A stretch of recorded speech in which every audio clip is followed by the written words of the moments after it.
এই ভিডিওরে আপনার তিনোটি বড় খবর রয়েছে শেষ পর্যন্ত দেখুন সবুঠিক বড় গুরুত্বপূর্ণ কটিলা 40,000 রাশন কার্ড এছাড়া লাবর কার্ডে বড়িলা সহায়তা রাশি এনে মুখ্যমন্ত্রী কলে বড় ঘোষণা আসন্তু গুটি গুটি খবর নজর পকাইবা তা পূর্বরু ভিডিও को लाइक करंतु सब्सक्राइब करनथिले एबे सब्सक्राइब करी पाखर थिबा घंटी चिन्ह को दबाई दियंतु देखंतु प्रथम खबर मुख्यमंत्री को बड़ घोषणा निर्माण श्रमिक सहायता राशि वृद्धि कले मुख्यमंत्री निर्माण श्रमिक माने पूर्वरु पाउथिबा सहायता राशि वृद्धि करिसेंती राज्य सरकार मुख्यमंत्री घोषणा मुताबक पूर्वरु पंजीकृत कौनसी निर्माण श्रमिकंकर दुर्घटना मृत्यु हेले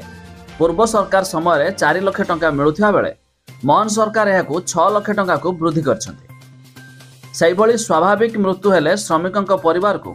2 लाख टंका मिलुथिबा बेले एबे याकु 3 लाख टंका पर्यंत वृद्धि करछंती मुख्यमंत्री मोहन चरण माझी। खबर नंबर 2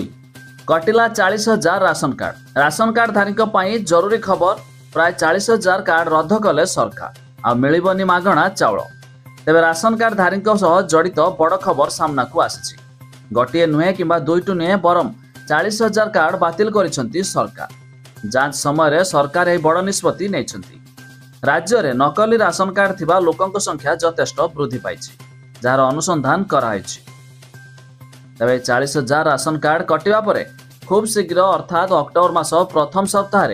नूतन राशन कार्ड आरंभ होगाकू जाउछि जो माने ऑनलाइन जुगे आवेदन करछंती सेमानकु मध्य नूतन राशन कार्ड बंटन प्रक्रिया आरंभ होबो अक्टोबर मासरे।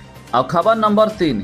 17 तारिख रे ओडिशा आसिबे प्रधानमंत्री नरेंद्र मोदी विभिन्न कल्याणकारी योजना करिवे शुभारंभ प्रधानमंत्री नरेंद्र मोदी आसंता 17 तारिख रे ओडिशा गस्तरे आसिबे सूचना अनुसार सकाळ 11:25 समय से भुवनेश्वर विमानबंदर रे अवतरण करेंगे एठारू कड़ा सुरक्षा मध्य जनता मैदान को जिबे सेठारे विभिन्न कल्याणकारी योजनार शुभारंभ करेंगे